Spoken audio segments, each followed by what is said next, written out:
Welcome to South Asia. This is your facilitator J. Reddy. South Asia is intellectual Kshatriya channel that brings South Asian history, geography, heritage in the form of icons, maps, pictures and images. Excuse me for my allergies. Today we'll be continuing talking about the fascinating Punjab, the Treaty of Lahore, the second treaty, signed on 29th March 1894 between Maharaja Duleep Singh of Khalsa Sarkar and British East India Company representatives. This is the Annexation Treaty.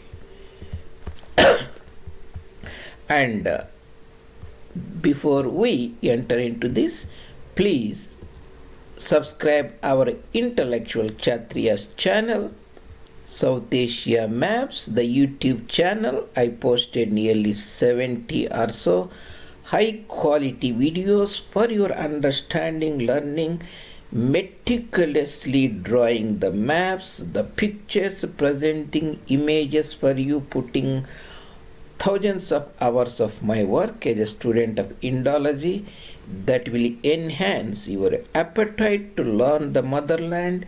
It is an intellectual pleasure to listen them. Whatever you are doing as a student or working as an aspirant of knowledge retired, please go there and start looking at them, and that will enhance your knowledge and articulation. And that is about our South Asia maps. You can type JReady and subscribe them, and you will get the notifications whenever I add new presentations to the channel for your benefit. Excuse me. Today I will be discussing about the Treaty of Lahore, the second treaty. The Treaty of Lahore, second treaty, signed on 29 March 1849. I discussed about the Treaty of Amritsar, the first treaty, 1809. That is the treaty between Maharaja Ranjit Singh and Lord Minto, Governor General of East India Company Bahadur, and Charles Metcalfe, who later became the Governor General after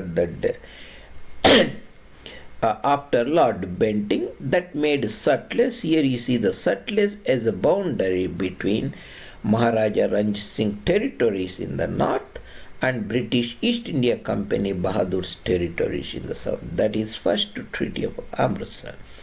Then I talked about the first treaty, that is the Lahore Treaty, 1846. That is the Indemnity Treaty. That means Sikh Sarkar, Khalsa territories were not annexed to the British Indian territories. They were left as a diminutive form, a sort of protectorates. And Maharaja Duleep Singh continued. That is the first Treaty of Lahore. Then I discussed about 1 week later the Treaty of Lahore, Treaty of Amritsar. That is the second Treaty of Amritsar, where princely state of Kashmir was carved out of Khalsa Darbar territories, were given to Raja Gulab Singh of Jammu, and he was designated Maharaja of Jammu and Kashmir. That means after the second Treaty of Amritsar in 1846, there were two Maharajas on that area, Maharaja of Jammu and Kashmir, Gulab Singh Dogra, and Maharaja of Punjab, Khalsa Darbar at Lahore. There were other Rajas, not Maharajas, like Raja of Mandi, Raja of Bilaspur, and Raja of Kapurthala, and Nawabs and so on, the lesser ruler. But there are two Maharajas, means elevated, more territories and more power, more higher designations. Then today we are talking about the second Lahore treaty. Treaty of Lahore, second, I mentioned here, second for your clarity, that was signed on 29th March 1849, almost 10 years after the death of Maharaja Ranjit Singh in 1839 June. The treaty signatories are Duleep Singh, Khalsa Darbar head at Lahore, and British authorities. British authorities were essentially Henry Miers and Montgomery Lawrence, who signed the treaty on behalf of Governor General Lord Dalhousie. Later, Governor General will ratify the treaty. That means his agents, representatives will sign the treaty. That treaty paper will be taken to the Governor General from Lahore to Calcutta, Fort Williams, and Dalhousie will sign it. That means he ratified the treaty. Essentially, because he was physically far away, he cannot sign it. He will do the ratification. His representatives or plenipotentiaries will sign the treaty with Sikh rulers. And let's go look at the geographical area before we get into the actual treaty and the events that leading to the treaty and the events after the treaty. That was the most important treaty that was signed in that era, and we will see what legacy it left on India today. It affects today the lives of the people immensely. A lot of people, we may not notice it, and I will talk about the legacy also, so that you, as an audience of our intellectual Kshatriya channel, South Asia Maps, will be more aware of it, and you can articulate a lot of contemporary political, economic events in Bharat with a much authority and depth of knowledge in the legacy part of the treaty. Here, Yamuna River, Delhi territory, this is the Sutlej River, the boundary between British East India Company territories and its allies called protectorate states or princely state. Bahawalpur was ruled by Dawood Pota Abbasi Nawabs, that is Bahawalnagar, Bahawalpur and Rahim Yar Khan, and Malerkotla was ruled by a Nawab south of Ludhiana district and is a Delhi territory here, and Bias River joins Sutlej at Harike Patan. The Kapurthala princely state will be here. This is the Jalandhar district, and this is the Ravi river, and Lahore will be somewhere here. Amritsar will be here. This is the Khalsa Sarkar, the Indus. Before the Lahore Treaty 2, already second treaty of Amritsar was signed. That means this area represents, they are not anymore the territories or domains of the Khalsa Sarkar. These are the areas, territories of Dogras. Maharaja Gulab Singh Dogra was the ruler at the time when this treaty was signed between British and the rulers Sardars at Lahore. That means the Dogras of Kashmir has Jammu, Katwa here, Mirpur and Punch and Muzaffarabad, and North Kashmir, South Kashmir, Udhampur, Riyasi, Rajouri, and all those areas, Kargil, and Kargil, Ladakh, and Baltistan. There's a difference. This is the kingdom or princely state of Jammu and Kashmir. This is the Khalsa Sarkar across the river Indus, that is Trans-Indus. This region is called Derajat region or Derawali region, essentially mountainous regions.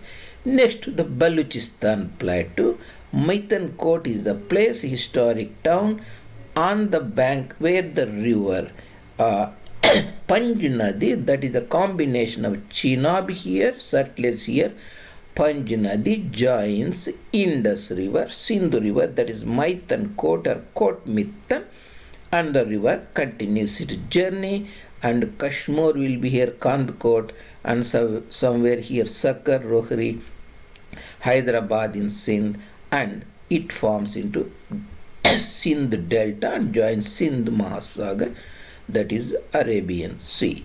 And across here, the Maharaja's territories, Khalsa Darbar's territories, were ruled by Afghans, Duranis. At the time, they called Barakjais, and the leader was Dost Muhammad Khan Barakjai. I think it's Popaljai. Those are the sibling branches. So this is the territory. How we came to this form means the Islamic imperialism and the establishment of the Muslim rule India, the Mughals and consolidation, Battle of Panipat, rise of Ranjit Singh as a consolidator of the Sikh missile. Ranjit Singh became Maharaja of Lahore, a small kingdom, in 1800, and he entered a treaty with the British so that his territories are stabilized. British will not attack Maharaja anymore, and Maharaja will not enter into the British territories. And that treaty, 1809, first Amritsar Treaty, signed between Maharaja at Amritsar and Charles Metcalfe on behalf of Lord Minto, survived nearly 30 years. So signed in 1809, and 30 years mean 39. 30 years after Maharaja Ranjit Singh passed away, 39, Sikh kingdom empire entered into anarchy, and the army becomes supreme and unruly. Large number of the Maharajas were killed, Sikh rulers and chief ministers were killed, and the remaining at that time, the rulers, they were afraid of the army and let the army cross and fight the British, and Khalsa army crossed settlers, and British who were waiting for opportunity at Ludhiana and Firozpur and as well as at Ambala. They started strengthening the cantonment and armed forces, and that war fought and Sikhs lost. And Sikhs lost the first war, Anglo-Sikh War, 85 to 86, during couple of months surrounding December, January, February. First Treaty of Amritsar was signed. Jalandhar region was given to the British, and British also rested the mountainous areas between River Ravi and Jhelum. Later, they were given to Raja Gulab Singh of Jammu, designated different thing. And the British resident was put in the Lahore. A diminished Sarkar was there, and when Diwan Mulraj, the Diwan of Suba of Multan will be somewhere here, right? This is the Bahawalpur, this is Multan. This is the Baridob. Baridob means between the Bias river, this is the Bias river, and Ravi river, Baridob, that is a Gurdaspur, Amritsar, Lahore, and Montgomery district, or Sahiwal, Pakpatan, Vehari, and Lodran, and Kanewal, and Multan. This is the Baridob. The Multan Suba, the governor, was rebelled against the British, and the war continued. This is after the first war, couple of months, and finally second war broke down between the British and the Sikhs, and Sikhs were decisively defeated.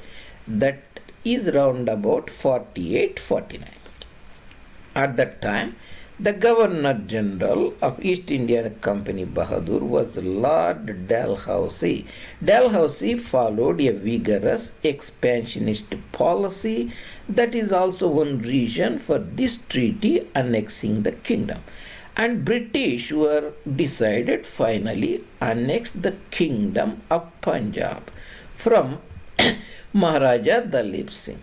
What they did was, on 29th March, the British, the leaders, negotiators, Henry Montgomery Lawrence was already at Lahore as a head of administration, that is the Regency Council of Maharaja Ranjit Singh, who was administering, essentially the informal ruler of Punjab, in other words, and East India Company government at Calcutta, Henry Miers Elliot. They came in that war and called the Sardars of the Khalsa Darbar. They said, "You will take away your territory, and will treat the Maharaja fairly well with respect, and he was pensioned. Remember when Ranjit Singh passed away in 1839, Duleep Singh, his youngest son, was almost 10 months. We are talking about 10 years later. That means he is in minority, during which the resident was responsible for the kingdom's affair. Some of the generals in the army fought the war, so British decided to annex the territory. So Duleep Singh are the members of the Council of Regency. Here like Raja Tej Singh and Raja Dinanath and Bhai Nidhan Singh and Fakir Nuruddin and Gunder Singh and Sardar Lal Singh, all they were called to the fort in Lahore. They signed the treaty. That means now the British East India Company acquired the territory, and Duleep Singh was deposed as Maharaja and pensioned off. And later he was sent to England and married to a British lady, converted to Christian, and all those are not that much relevant for us today.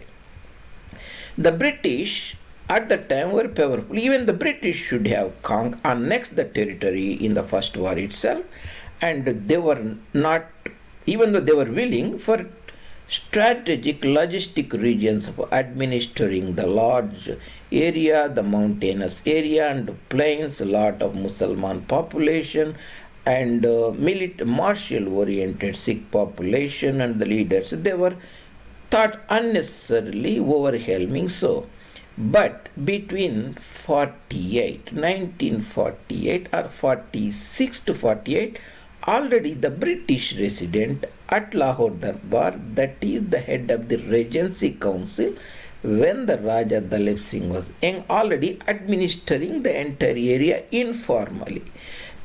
So finally, because of the Dalhousie's policy, they decided to annex the territory, and the treaty was signed between Duleep Singh and Henry Miers Elliot and Montgomery Lawrence, and that was on 29th March. The next day, officially, it was announced to the public in Lahore, that is the Khalsa Sarkar ceased to exist, and Khalsa territory is now East India Company Bahadur's territory officially. That is the Treaty of Lahore, the second Treaty of Lahore, 29th March 1894 is the signature of the treaty was signed. Next day, announcement of the annexation of the Punjab to the British East India Company domains happened, and later British consolidated Punjab, divided into the districts. That became the British Punjab, that is the British Punjab province, that survived from 1849 until 1947. That means nearly 100 years, sans to 98 years, almost 100 years. British ruled Punjab, they molded the psyche of the people, and lot of things happened in Punjab during the 10 decades of the British direct rule. So let us go at the legacy of this treaty. Why this treaty is so important, and what is the legacy, what is the leftover, what impact it has in today's modern politics, economy, civil life in India, Pakistan and many parts. First, if that treaty was not signed, that means Khalsa Sarkar survived some form or another as a sovereign state or even as a princely state. That means the partition of India should not have been imagined. Partition of India means Pakistan. Pakistan is essentially acronym for P is Punjab, A is Afghania, that is northwestern provinces and so on, that is Pakhtun area, Afghania. K is Kashmir, and Stan for Baluchistan. S is for Sindh. That was the original concept. P will be missing. Pakistan essentially nothing but Punjabistan. Today, that is previously West Pakistan, there was East Pakistan, that is Purbi Bengal. Today Pakistan means West Pakistan. 55% of the population are Punjabis. If there is no Punjab, there will be no Pakistan at all. So, the treaty legacy is the formation later because British Punjab was part of British Indian territory, partition occurred. Has it been a princely state or sovereign state like Nepal? This should have not happened. That's very, very important. That is one of the legacy of the Treaty of Lahore. That is second treaty or Annexation Treaty. First treaty you can think of Indemnity Treaty, where Sikhs paid lot of penalty, giving the beast Jalandhar Doab and paying the 150 lakh rupees on trading the hilly areas to Britishers, later given to Gulab Singh. That is Indemnity Treaty is the first treaty, Annexation Treaty is the second treaty, which you can easily remember. So no Pakistan without Punjab, that is very important. Then that means when the British left 1947, only the Muslim majority, the prominent area will be the East Bengal, that is Dinajpur, Rangpur and Dhaka and Chittagong, Sylhet and Jessore, Khulna, those areas. So it is doubtful they should have violently fought for the formation of Pakistan in that area. Even if they have fought, that will be very diminutive, only few districts across. So that is also one of the legacy of the Annexation Treaty you can think of. That is about the Bengali Muslims on the other side of river Bhagirathi. Here we are talking about the Punjabi Muslims. Next, Khalsa Sarkar, if this was not annexed, he should have been responsible dealing with the pugnacious or warmongering or belligerent are essentially very violent, and Punjabi Muslims should have been on the shoulders of the Khalsa Sarkar or inheritors. How they have dealt with Islam, that itself is a very big topic, and that is essentially a subjective topic, and I will not discuss here now. At some other time we will talk about it, but essentially that will be the Khalsa Sarkar should have been dealing with the very militant Punjabi Muslims, and that is the Sikh state essentially should have been just like a Nepal state. On the northern Tarai, we have a Nepal state, that is an independent state. Nepalese have fought with the British, that is the Anglo-Nepalese War 1815 or so. At that time, in fact, they have given a lot of territories like Garhwal, Kumaon, Tehri Garhwal, British Garhwal. Even the today Simla was originally Nepalese territory at that time. They conquered for a couple of years up to the Kangra. That means after that they shared this area. In the similar sense, we can say the British, the East Khalsa Sarkar gave the beast to Jalandhar Doab. This mountainous territory, the British should have stopped at that level, like the Gurkha Sarkar gave in Kathmandu certain territories, and they maintained the cordial relations and were sovereign state. And like that, Khalsa Sarkar should have been a sovereign state. As this treaty has not signed, that means a Sikh state should have been like a Nepalese state on the west side of this Punjab plain. Because if you look at the composition, demography, if we project that today, I didn't calculate, but roughly nearly 75% of this population will be Muslims. That means Sikhs should have constituted round about maybe less than 10%. In the British Punjab, Sikhs constituted around about 12%. Remember, that territories were Jalandhar, all these areas, and south of Sutlej. That means a lot of Sikhs also lived here. So my rough estimate is around about 5 or 6 or 7% of that population should have been Sikhs, because Sikhs were the ruling elite at that time. they might have accrued lot of Hindus or monarchs should have been converted and also took Sikhism or Khalsa Panth. There is not much difference between a Sikh and Hindu at that time. Now, that scenario is very different due to political reasons. That is a totally different thing. But essentially, 7 or 8% of Sikhs and round about 20% of Hindus will be living predominantly round about 3/4, 75% of the population in the Peshawar region, in the Multan region, the Rawalpindi, Attock, and all those areas are essentially Muslims. So how the Sikhs should have ruled them will be very interesting. So essentially that brings the topic, Sikhs will be essentially depending upon Hindu rulers at Delhi and Indraprastha, coordinating them, controlling this, the Islamic based anarchy or aggression. And they will be controlling the Khyber Pass. That means they will be dealing with Afghans directly. Today's Taliban should have been their responsibility, assuming that the Khalsa Sarkar continues. That itself is a question. Remember, all these things are subject to yes or this didn't happen, so we cannot say, but we are predicting. But some of things are legacy.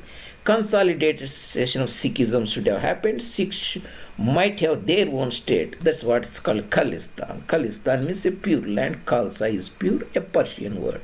Same today, the Sikh separatists, Khalistanis, got their idea from Pakistan. Pakistan means pure. Entire Muslims of India thought their country is impure. That was Islam teaches. Darul Har is not worth of it, is impure. They want to make it pure.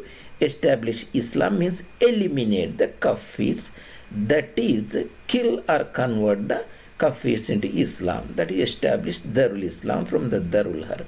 Similar idea, they got it because they lived close proximity with Muslims. So Khalistan, consolidation of Sikhism, Khalsa Sarkar dealing the frontier issues with Afghania, and how they might have handled the expected Islamic gangsterism aggression should have been a little bit in an intellectual domain that the people can have varied ideas and concepts on that. That is in brief about the Treaty of Lahore. After the treaty was fought, and let's go and look at this exactly what happened in this treaty. So the British were the Ludhiana is on the southern bank of river Satluj, and this we'll put here, and see, this is river Satluj. The Rupnagar will be here. The Ludhiana is on the Satluj. Firozpur is on the Satluj. Firozpur and Kasur, just like, not exactly twin cities, but separated by Satluj. Ludhiana and Philor here, separated by Satluj. And Ambala will be here. These are the cantonment towns, British. And first war fought. Jalandhar and Pagwara, Hoshiarpur were given the British. And, Kapurthala was a princely state. And after that, this hilly areas of, this is river Ravi. This is Shakargarh, Narowal and Lahore city and the river Ravi. The hilly terrains were given to Raja Gulab Singh Dogra's territory, or Jammu Waliya territory, or Dogra Sarkar's. Annexation Treaty, British acquired the Amritsar, Lahore, Shahiwal, all these areas. And south of Satluj, there was a Dawood Pota Abbasi Musalman Nawab ruled Prince State Bahawalpur. So, this is the Multan area, the Ghazikan, Derajat region, Derawal region, the Baluchistan plateau, the Sindhu river here, the Kalaba Gorge will be here, Jang and Faisalabad, Layalpur, Shekhpura and Sargodha region, Gujarat, and Rawalpindi, Islamabad, Peshawar, and Kohat and Bannu and Hazara were also under Khalsa control. This is the Khyber Pass and overlooking the Jalalabad basin, and that is the Kabul, the historic Khyber Pass here, the Peshawar basin, the Kohat, and all these territories overnight become the East India Company territories after the annexation. And this is essentially looking in a different perspective, and this is the Indian Punjab or East Punjab, Purbi Punjab, and Lahore here. This is the Himachali Punjab, Haryanvi Punjab, and Bahawalpur princely state, and this is the Peshawar at the times, Khalsa control, and Khyber Pass, and Islamabad Rawalpindi. This is Maharaja Gulab Singh's territory. At the time of partition, they were the territories of his descendant Raja Hari Singh, that is the father of today's prominent leader. And I think I forgot the name anyway. And this is the territory that Khalsa Darbar gave the second annexation. So essentially that is Gurdaspur district, Amritsar district, Lahore district, Gogaira district. These were not the districts at that time. Later, during the time of John Lawrence, that is the brother of Montgomery Lawrence, the younger brother, he was the governor at the time, lieutenant governor, or before that chief commissioner, before that administrator, different names. They consolidated, formed the districts. We are looking at after the event and projecting before that. So essentially the same thing. So the Indus River here, that is the Ghazi Khan district, Ismail Khan district, Kohat district, Banu district, Peshawar, Hazara. These were the districts, that is the Pashtun speaking areas at that time under Ranjit Singh control, that means under Duleep Singh's control, that means they were given to British India. Rawalpindi district, Jhelum district, Attak will be somewhere here, Shahpur district, Sargodar, Gujarat, Gujranwala, that is the home district of Maharaja Ranjit Singh, Sialkot, that is on the foothills of the Sivaliks in the Punjab plains, and of course the Firozpur and Ludhiana, Ambala. So that's spelled differently, does not matter. They were the British territories. The Bhatiana, that is sits all those regions, and Hisar and Haryana and Rohtak, Gurgaon and Karnal, that is Taneshwar at that time called. These were not at that time under Sikh control. Remember, Sutlej were the boundary between the British territories south, Cis Sutlej area and Trans-Sutlej area, that is Patiala, Naba, Malarkotla, Bahawalpur, and Jind, Loharo and Petaudi, Dujana, and all those areas. Later, British added to that. Why they added, we look at some other time. These were essentially the territories of the Annexation Treaty that the British got from the Maharaja Duleep Singh, and the Sarkar seized overnight. So, the important people who negotiated the treaty. John Lawrence was the resident. He is the resident in Lahore court. He was also president of the Regency Council. There were the 8 members, the Sardars, and he was in charge of them, looking after until Maharaja Duleep Singh becomes majority, attains 16 years. And before that, they annexed. That's different story. The treaty was negotiated by Henry Miller Elliot. Here the point is the intellectualism British they showed in India. That's what the Mahayogi Ram Swarup felt very like why Hindus lost their intellectual scene because of 1300 years of Muslim rule.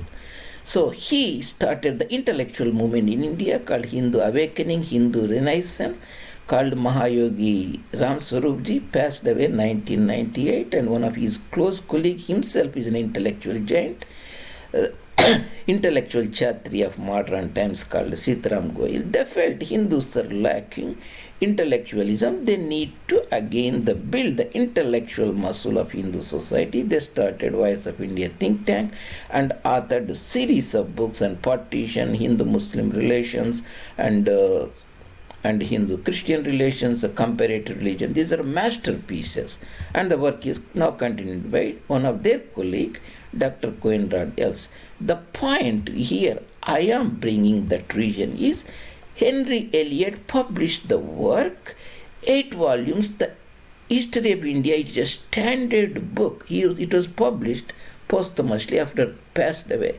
Such a great intelligence. They were expert in Arabic and Sanskrit and Persian, studied the history and heritage extensively. Remember, we are talking about 1850 where publishing of the work. Today is not like a Google and you have Bing or Google search. You type it, you get any information and you spend the time read it.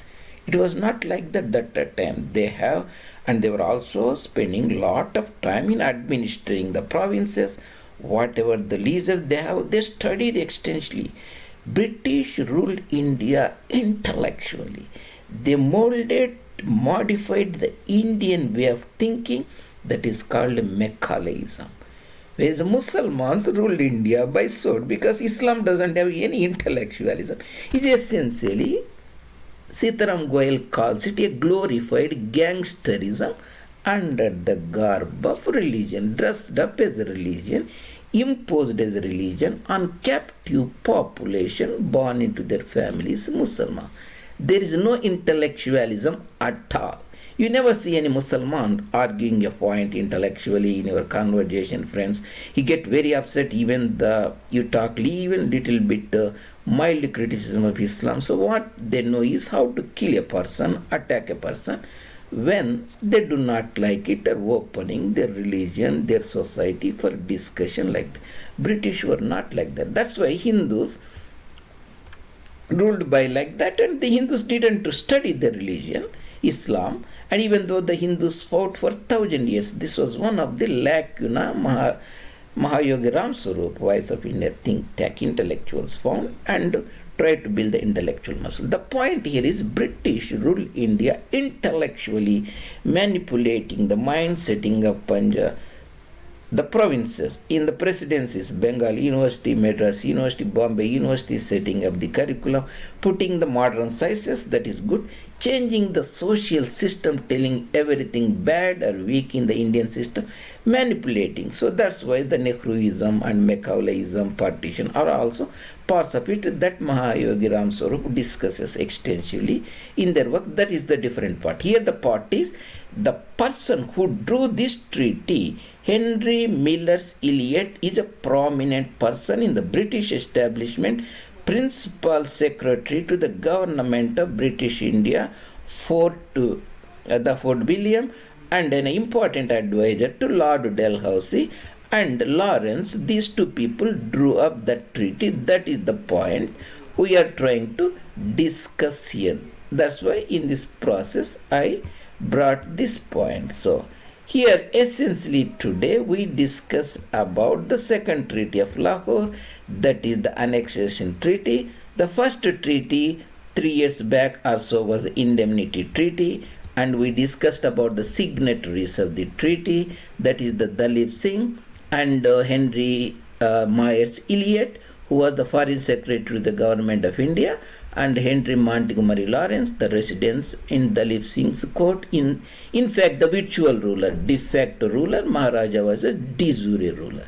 And later, this was ratified by the Lord Dalhousie, the Governor General of East India Company. These are the prominent signatories of the treaty. Here the picture of Lord Dalhousie from the from the Wikipedia. He was in office nearly for 8 years, from 48 to 56. When he demitted the office within few months, in 57 March, the first Sipahi mutiny broke during the time of Lord Canning. Lord Canning was the last Governor General of British East India Company. When the company territories became the territories of the Crown, he was designated as Viceroy, Governor General, as a Crown representative. So he has a transited both two positions. So that's a different story.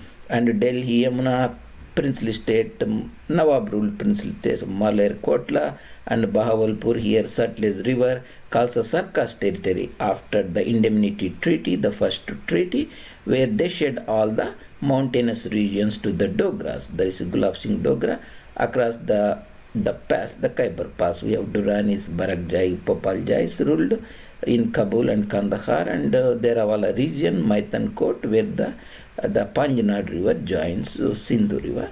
That is in essence about the Treaty of Annexation signed on 1849. That is almost 10 years after the death of Maharaja Ranjit Singh. And the next day, 30th March, it was announced that Punjab became the part of the British Indian territory. If you look here, the pictures that tell a lot about it, and the Sikh troops and the guns here, and the killing of Jawahar Singh, that is the son of Dhyan Singh, the previous Diwan, and nephew of Raja Gulab Singh, and Raja Lal Singh, the next important prominent leader, minister in the court, the outpost, the Battle of Firozpur, the first war of Sikhs, Battle of Aliwal, British troops crossing the Sutlej, that is the boundary between the East India Company and Ranjit Singh territories, and of course British escorting the Dalip Singh during the first treaty, Dalip Singh and British troops into the fort, Badashahi Mosque and Lahore fort, and these are pictures of the first Anglo-Sikh War. British took all the guns or the major guns of the Sikhs displayed in the Maidan in Calcutta and fired the Firangis, the artillery, to indicate that they defeated the Khalsa army. That means the Grand Field Day in Calcutta, arrival of the captured Sikh guns, all the Sikh guns captured, the display to the that is essentially announcing to the people that they won a major military victory in the plains of Punjab against the Khalsa Sarkar. This is your presenter J. who brought this Treaty of Lahore today for our audience. Thank you very much for patronizing our channel. Please subscribe our channel at the YouTube site and put your comments there.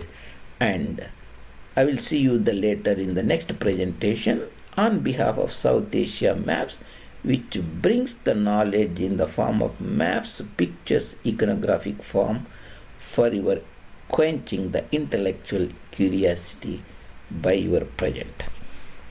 See you later. Thank you very much.